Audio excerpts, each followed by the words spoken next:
तब बात बीबीसी पर आयकर के सर्वे की। कल दोपहर 12 बजे दिल्ली और मुंबई में बीबीसी के दफ्तर में आयकर विभाग की टीम डटी हुई है। सर्वे चल रहे सूत्रों के मुताबिक टैक्स में गड़बड़ी को लेकर बीबीसी दफ्तर में यह तलाशी अभियान चल रहा है। जानकारी के मुताबिक सर्वे 3 दिन तक जारी रहेगा। बीबीसी पर इंटरनेशनल टैक्सेशन और ट्रांसफर प्राइसिंग में धांधली के आरोप हैं। थोड़ी देर पहले बीबीसी ने अपने स्टाफ को एक ईमेल भी जारी किया है और इसमें अपनी आय की यानी कि निजी आय की जानकारी देने से बचने के लिए कहा गया है। दफ्तर में उन्हीं कर्मचारियों को आने के लिए कहा गया है जो ब्रॉडकास्टिंग के लिए बेहद जरूरी है और बाकियों को कहा गया है कि फिलहाल घर पर रहें और घर से ही काम करें। टैक्स में गड़बड़ी के गंभीर आरोप और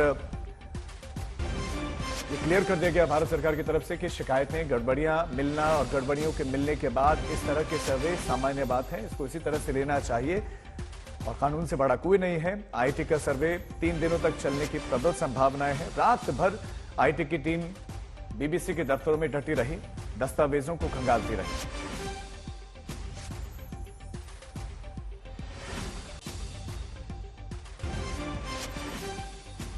पारस दामा मेरे सहयोगी इस वक्त मुंबई से जुड़ गए हैं तमाम जानकारी के साथ और बीबीसी दफ्तर के बाहर से ऐश्वर्या पालीवाल मेरी सहयोगी जुड़ गई हैं। ऐश्वर्या, देखिए आज दूसरा दिन है इस कार्रवाई का, लगातार इसे कार्रवाई का नाम दिया जा रहा है, सर्वे कहा जा रहा है, रेड शब्द के इस्तेमाल से परहेज है। ये दरअसल जिस तरीके से पूरी कार्रवाई हो रही है इस वक्त आयकर विभाग की, कई सवाल खड़े करती है। देखिए, सवाल कई खड़े जरूर किए जा रहे हैं नेहा, लेकिन मैं आपको एक बात बता दूं, ये आयकर भवन ने ये स्पष्ट कर दिया है, सूत्रों के हवाले से आज तक इंडिया टुडे को बताया गया है कि ये जो सर्वे है ये इसीलिए किया जा रहा है क्योंकि उनके पास पुख्ता सबूत है कि कहीं ना कहीं टैक्स इवेजन बीबीसी द्वारा हिंदुस्तान में किया गया है। ये दरवाजा है, इसी दरवाजे के पीछे जो बड़ी बिल्डिंग आपको नजर आ रही है, इसी बिल्डिंग के 7वें फ्लोर और 5वें फ्लोर के ऊपर बीबीसी का दफ्तर है। हिंदुस्तान टाइम्स का दफ्तर भी इसी बिल्डिंग के अंदर है। तो देखिए, लोगों को अंदर आने और जाने के लिए मना नहीं किया गया है, दूसरा वाला गेट खोल दिया गया है।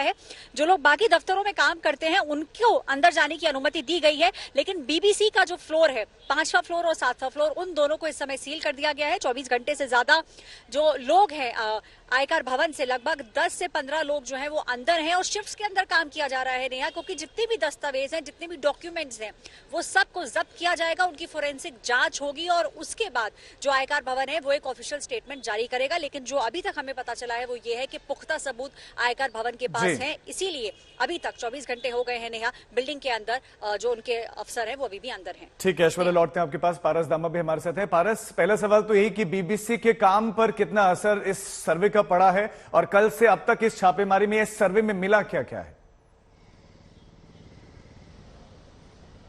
लगातार 23 घंटे के ज़्यादा का समय हो गया है। जो सर्वे है वो लगातार कंडक्ट किया जा रहा है। तकरीबन 7 लोगों की आईटी डिपार्टमेंट की टीम जो है इस बीबीसी ऑफिस में मौजूद है, जो मुंबई के सांता क्रूज इलाके में स्थित है। पीछे तस्वीरें देख सकते हैं आप, ये वही बिल्डिंग है जहां पे बीबीसी का कार्यालय है। बीबीसी के कार्यालय में तकरीबन 300-400 लोग अभी यहाँ काम कर रहे थे। ऐसे में कल जब ये सर्वे शुरू हुआ तब जो एडिटोरियल डिपार्टमेंट के लोग थे उनको घर भेज दिया था। जब सर्वे शुरू हुआ तब फोन जब्त किया गया था, उनसे बातचीत की गई थी और उसके बाद उनको वर्क फ्रॉम होम करने के लिए भेज दिया गया, उनको घर भेज दिया गया था। आज भी ऐसा ही है, जितने भी लोग एडिटोरियल डिपार्टमेंट के हैं उन लोगों को घर से काम करने की हिदायत दी गई है, वर्क फ्रॉम होम करने कहा गया है। मगर जो फाइनेंशियल डिपार्टमेंट के लोग हैं जिनका इलेक्ट्रॉनिक डिवाइस जो है वो जब्त किया गया है, उसको खंगाला जा रहा है, वो फाइनेंशियल डिपार्टमेंट के लोग अभी भी अंदर हैं, वो एम्प्लॉयज अभी भी अंदर हैं और बाकी के डॉक्यूमेंट्स हो गए, जो कीवर्ड्स हैं, कुछ एक महत्वपूर्ण कीवर्ड्स हैं वो आईटी डिपार्टमेंट द्वारा सर्च किए जा रहे हैं, जैसे कि टैक्स एवेशन,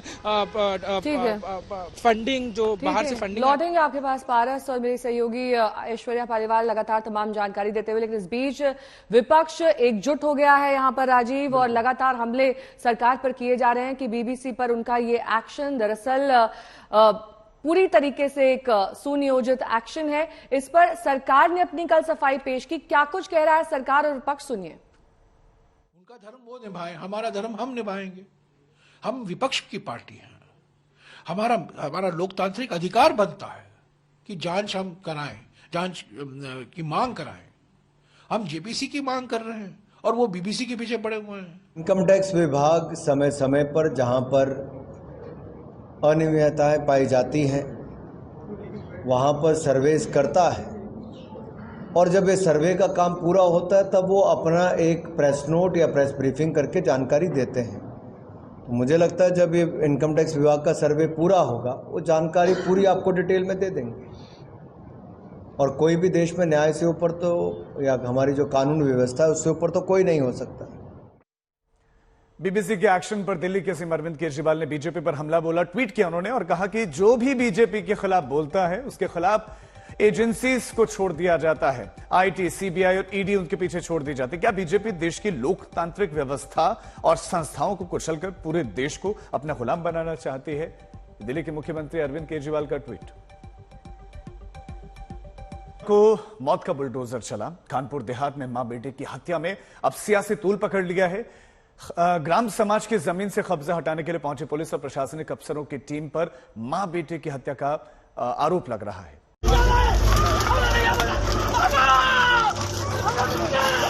हम है उत्तर प्रदेश सरकार।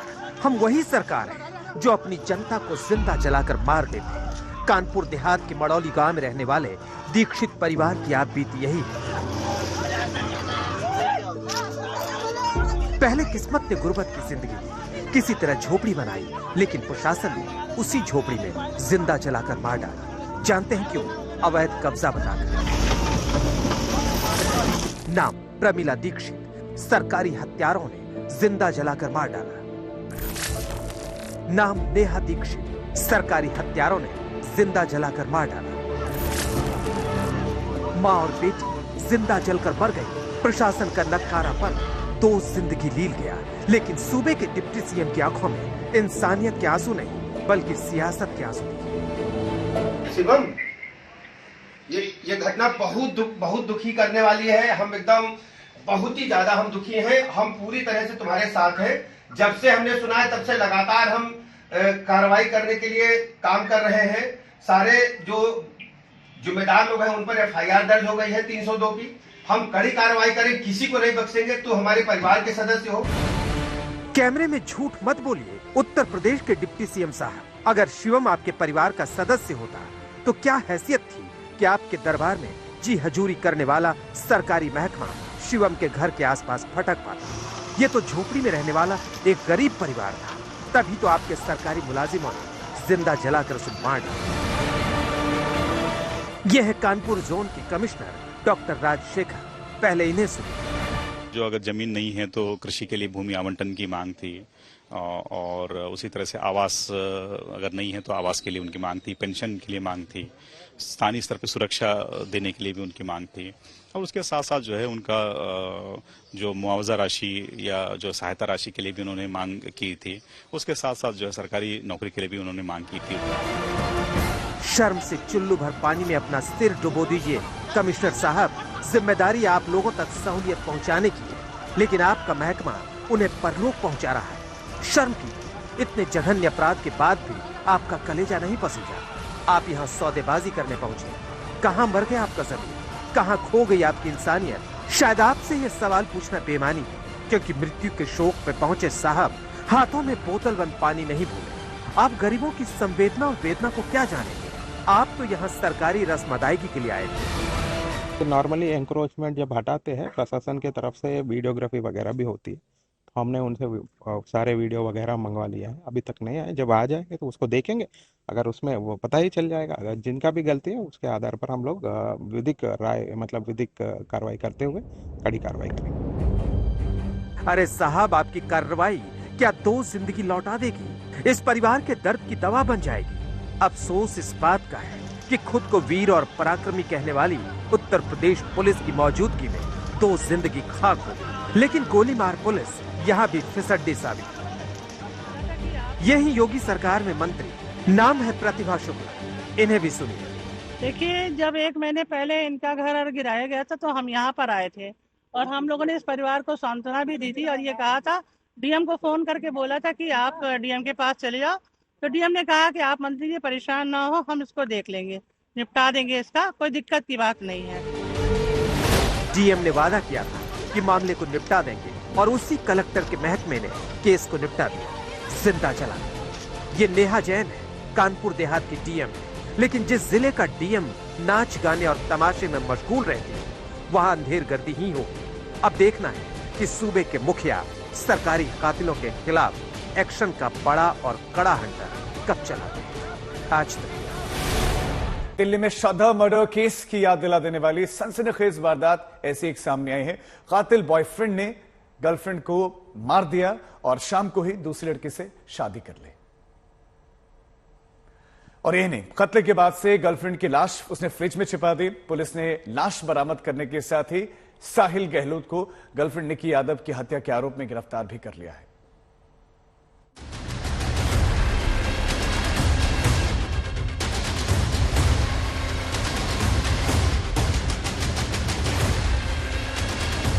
चौबीस साल का दिल्ली का साहिल गहलोत,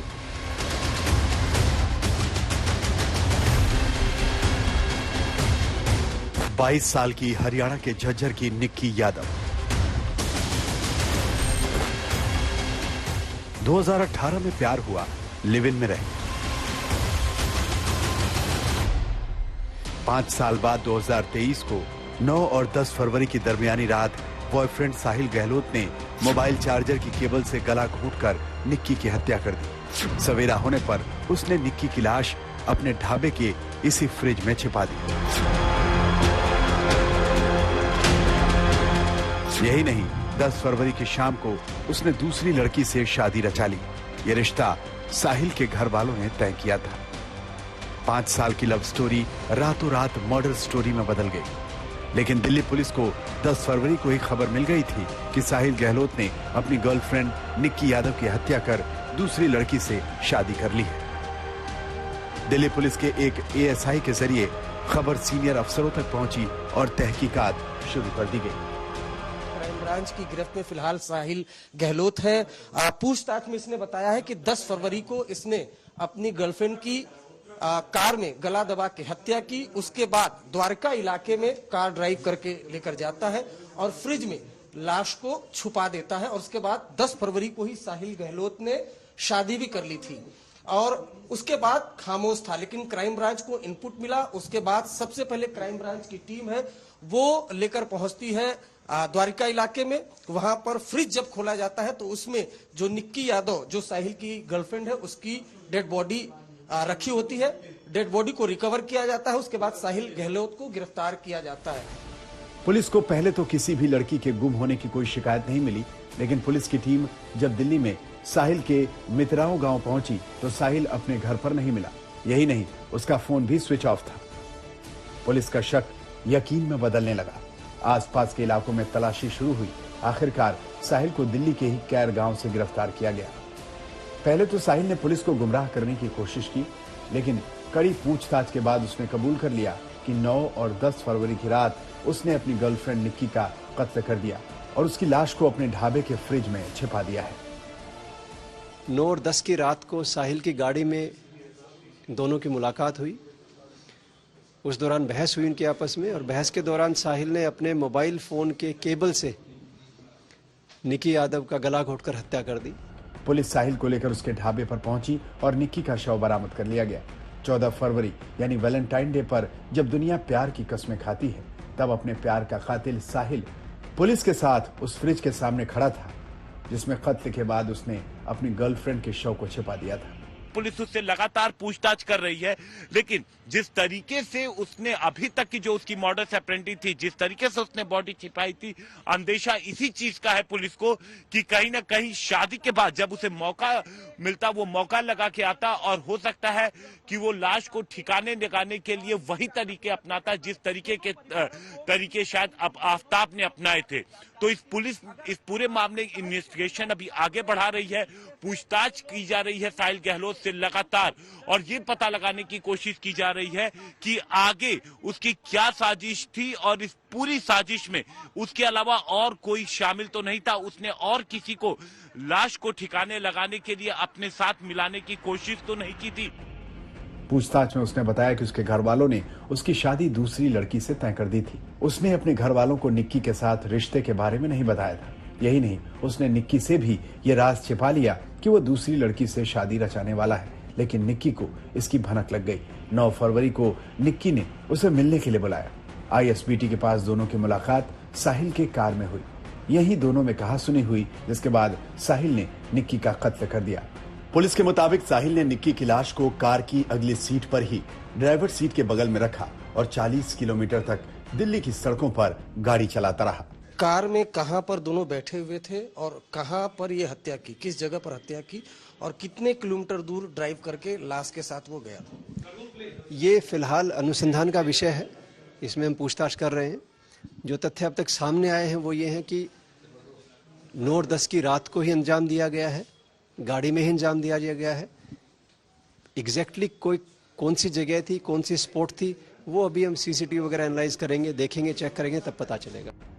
दिल्ली पुलिस इस बात की भी तहकीकात कर रही है कि कहीं साहिल का प्लान भी निक्की की लाश के टुकड़े कर उसे ठिकाने लगाने का तो नहीं था, यानी वही हैवानियत जो आफताब ने श्रद्धा के साथ की थी। इस बीच निक्की के पिता ने साहिल को सजाए मौत देने की मांग की है। कब बात हुई थी आपसी? कल सुबह पता लगा हमारे को। तो अभी साहिल को गिरफ्तार कर लिया गया है, क्या उम्मीद करते हैं? मैं चाहता हूँ कि उसको सजाए मौत मिलनी चाहिए।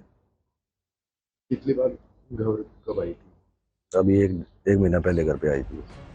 निक्की का परिवार झज्जर के खेड़ी गांव का रहने वाला है। उन्हें अपनी बेटी की मौत की खबर 14 फरवरी को मिली थी, जिस दिन निक्की की लाश इस सुनसान प्लॉट पर स्थित ढाबे से बरामद की गई थी। हिमांशु मिश्रा के साथ अरविंद ओझा, दिल्ली आज तक। आज तक संवाददाता अरविंद ओझा ने निक्की के पिता से बातचीत की है, सुनिए। सर, ये आपको कब जानकारी मिली कि निक्की की हत्या कर दी गई है? कल सुबह मिली जी। किसने बताया था? पुलिस वालों को फोन आया था, क्राइम ब्रांच। अच्छा सर, पुलिस क्राइम ब्रांच का कहना है कि जो निक्की है, साहिल है, वो दोनों एक दूसरे को 2018 से जानते थे और दोनों ही के परिवार वालों को इसकी जानकारी थी, इस रिलेशनशिप की। तो आप लोगों को कोई जानकारी नहीं दी, हमें कोई जानकारी नहीं थी। अच्छा, दूसरा ये भी कि जो निक्की है वो गोवा जाने वाली थी 10 फरवरी को, उसने फ्लाइट का टिकट भी बुक करा लिया था। हमें नहीं पता जी कुछ भी। सर, अब ये जो घटना हो गई है तो आपकी क्या मांग है, क्या चाहते हैं सर? हमारी तो मांग ये है जी, हमारी बेटी का कत्ल कर दिया गया तो उसको सजाए मौत होनी चाहिए। क्राइम ब्रांच ने आपको कल जब फोन किया था तो क्या आपको जानकारी दी थी? हमारे को यही बोला कि भाई यहाँ बिंदापुर थाने में आ जाओ, मेरे को फोन करके बोला। अच्छा, फिर मैं वहां गया। वहां से मेरे को इधर ले आए अपना मित्राऊ में, जहाँ पे उसकी हत्या करी गई है लड़की की। अच्छा, वहां लाके मेरे को बोला क्या नाम है, एक बार हॉस्पिटल चलना पड़ेगा, एक डेड बॉडी मिली हमें, आप एक बार उसको पहचान लोगे, वो आपकी बेटी तो नहीं है जी। फिर मेरे को यहाँ रावतुल्ला राम अस्पताल में लाया गया, यहाँ पे जाफरपुर में जी। आज मैंने देखा तो मेरी बेटी की डेड बॉडी थी। क्या साहिल गहलोत को आपके सामने लाया गया? नहीं लाया गया बिल्कुल भी। है? नहीं लाया गया सर। तो क्या आपको ये बताया गया कि किस तरह से उसने हत्याकांड को अंजाम दिया? ये पुलिस को आपको पुलिस ने बताया ये बात? हाँ, पुलिस ने मेरे को फिर बाद में जब मैं उधर वापस गया तो बताया कि ये मित्राऊ का लड़का है, इसने तुम्हारी बेटी का हत्या करके और 4 दिन से अपने ढाबे में फ्रिज में छुपा रखा था। तो आप लोग ये बिल्कुल नहीं जानते थे कि आपकी जो बेटी है वो साहिल गहलोत से मिलती है या कोई इस तरह का रिलेशन है? नहीं जी, हम बिल्कुल नहीं जानते थे इस बारे में। क्योंकि पुलिस का ये कहना है कि ये लोग लिविंग में भी रहते थे उत्तम नगर इलाके में। नहीं जी, हमें नहीं पता इस बारे में बिल्कुल भी। सर, अब जब ये आपको पता चला है कि आपकी बेटी की हत्या की, फ्रिज में रखा, तो अब आगे आपका कोर्स ऑफ एक्शन क्या होगा? आप क्या चाहते हैं अभी? हम तो यही चाहते हैं जी, कोर्ट से यही गुहार लगाते हैं कि इसको भी सजाए फांसी की सजा होनी चाहिए। तो साहिल ने कार में निक्की की हत्या की। जिस कार में वो निक्की को घुमाता रहा, उसकी डेड बॉडी को घुमाता रहा, उस कार को पुलिस ने जब्त कर लिया और उस कार का जायजा लिया हमारे संवाददाता हिमांशु मिश्रा ने। इस वक्त हम मौजूद हैं बाबा हरिदास नगर पुलिस स्टेशन में और ये जो गाड़ी आप सफेद रंग की देख रहे हैं यही वो वरना कार है जो साहिल गहलोत की है। ये गोवा का रजिस्ट्रेशन नंबर है, आप देखिए। इसी गाड़ी में वो रात में घूम रहा था 9 और 10 की रात, और उसके बाद उसने कॉल करके निक्की यादव को बुलाया। निक्की यादव जब पहुंचती है तो इसी गाड़ी में दोनों दिल्ली की सड़कों पर घूमते रहते हैं। 9 तारीख को इसकी सगाई हो गई थी साहिल गहलोत की, लेकिन 10 को शादी थी। जब ये जानकारी निक्की को लगी तो निक्की और साहिल के बीच झगड़ा शुरू हो गया और निक्की लगातार दबाव बना रही थी। अब पुलिस को यह कहना है कि इसी दौरान जब झगड़ा हुआ तो गाड़ी के अंदर ही जो मोबाइल का चार्जर होता है उसके तार से गला दबा करके हत्या कर दी। और उसके बाद आगे वाली सीट पे आप देखिए, जो आगे वाली आप सीट देख रहे हैं जहां पर आपको इस वक्त कुछ कपड़े नजर आएंगे, इसी सीट पर निक्की की लाश को लेकर के वो दिल्ली की सड़क पर घूमता रहा और काफी दूर तक घूमने के बाद वो मित्राओं गांव अपने उस ढाबे पे पहुंचा जो ढाबा पिछले काफी वक्त से बंद था। वहां पर वो इस गाड़ी को लेकर के पहुंचा और जो फ्रिज था उसके ढाबे में, क्योंकि उसे पता था कि वहां पर उसने जो फ्रिज रखा है उस फ्रिज में उसने ले जा करके बॉडी को छिपा दिया और फिर 10 तारीख की अपनी शादी की तैयारियों में जुट गया, शादी की। लेकिन इसकी जानकारी पुलिस को लग गई और क्राइम ब्रांच को जब जानकारी लगी तो क्राइम ब्रांच ने टेक्निकल सर्विलांस के जरिए दोनों की लोकेशन को एस्टेब्लिश किया। उसके बाद पुलिस साहिल तक पहुंची और साहिल को लेकर के उसके ढाबे पर पहुंची। फिर पुलिस ने इस कार को सीज किया। फोरेंसिक एक्सपर्ट के जरिए इस कार की जांच कराई जा चुकी है। फ्रिज को पुलिस ने सीज कर लिया है और इस पूरे मामले में फिलहाल आगे की कार्रवाई जारी है। लेकिन ये कार इस पूरे घटनाक्रम में एक अहम सबूत है। कैमरामैन अंकित खंडेलवाल के साथ हिमांशु मिश्रा, दिल्ली आज तक। तो 2018 में साहिल और निक्की की मुलाकात हुई। 5 साल के दौरान दोनों कई बार रिलेशनशिप में रहे और कैसे हुई दोनों की दोस्ती इस रिपोर्ट के जरिए देखिए।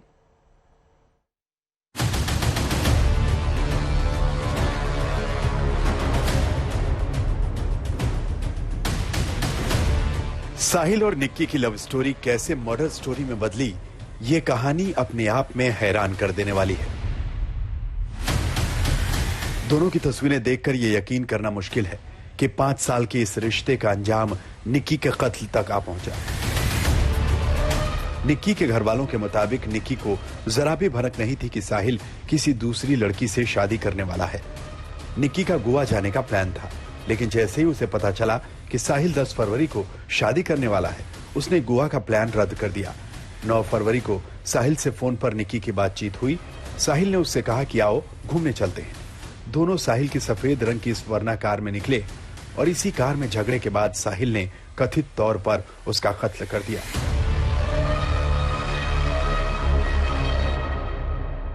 इस ढाबे में जो फ्रिज था उसमें ला करके यहाँ पर बॉडी उसने छिपा दी थी। अब चूंकि निक्की के फैमिली वाले उसे संपर्क नहीं कर पा रहे थे, जिसके बाद उन्होंने दिल्ली पुलिस की क्राइम ब्रांच से संपर्क किया। जब दिल्ली पुलिस की क्राइम ब्रांच ने निक्की के मोबाइल को ट्रैक करने की कोशिश की तो जिस जगह पर निक्की का मोबाइल जाकर के बंद हुआ था, उसके बाद उन्होंने देखा कि निक्की का मोबाइल कब ऑन नहीं हुआ और किसी तरीके की कम्युनिकेशन नहीं हुई। फिर इसके बाद पुलिस ने जब निक्की के मोबाइल की डिटेल निकाली तो उसके गहलोत के बारे में पुलिस को पता लगा और पुलिस ने जब साहिल गहलोत के बारे में और इंफॉर्मेशन निकाली और उसकी मोबाइल डिटेल निकाली तो फिर पुलिस की टीम यहाँ पर, आप ये देखिए, ये जो बाहरी दिल्ली का जो इलाका है मित्राओं गांव, ये ढाबा आमतौर पे ये बंद ही रहता है, ये पूरा टीन शेड टाइप का इलाका है। अंदर दिखाने की हम कोशिश करते हैं आपको, ये जो देखिए यहाँ पर बंद कर दिया है पुलिस ने। निक्की को मंजूर नहीं था कि 5 साल के रिश्ते को तोड़कर साहिल किसी दूसरी लड़की से शादी कर ले। साहिल और निक्की की जान पहचान जनवरी 2018 में हुई थी। साहिल ने एसएससी की तैयारी के लिए उत्तम नगर में एक कोचिंग इंस्टीट्यूट में दाखिला लिया था। उसके पास ही निक्की भी मेडिकल की तैयारी के लिए कोचिंग इंस्टीट्यूट में पढ़ाई कर रही थी। दोनों एक ही बस में सफर किया करते थे और इसी दौरान दोनों की दोस्ती हो गई। कोचिंग क्लास से पहले और बाद में दोनों की मुलाकातें होने लगी। फरवरी 2018 में साहिल ने ग्रेटर नोएडा के एक कॉलेज में डी फार्मा में दाखिला लिया। उसी कॉलेज में निक्की ने बीए इंग्लिश ऑनर्स में एडमिशन लिया। उसके बाद दोनों ग्रेटर नोएडा में किराए के एक फ्लैट में साथ रहने लगे। इसी दौरान दोनों साथ कई जगहों पर घूमने भी गए। मनाली, ऋषिकेश, हरिद्वार और देहरादून जैसी जगहों पर दोनों की साथ साथ ली गई तस्वीरें भी हैं। कोरोना लॉकडाउन के दौरान दोनों अपने अपने घर चले गए, लेकिन लॉकडाउन के बाद दोनों ने द्वारका में किराए पर घर लिया और फिर से लिव इन में रहने लगे। इस बीच साहिल के घर वालों ने उस पर शादी का दबाव बनाना शुरू किया। साहिल ने अपने घर वालों को यह नहीं बताया कि वो पहले ही निक्की के साथ रिलेशनशिप में है। आखिरकार दिसंबर 2022 में साहिल की शादी दूसरी लड़की से तय हो गई। 9 फरवरी को मंगनी और 10 फरवरी को शादी पक्की हो गई। 9 तारीख को इसकी सगाई हो गई थी साहिल गहलोत की, लेकिन 10 को शादी थी। जब ये जानकारी निक्की को लगी तो निक्की और साहिल के बीच झगड़ा शुरू हो गया और निक्की लगातार दबाव बना रही थी।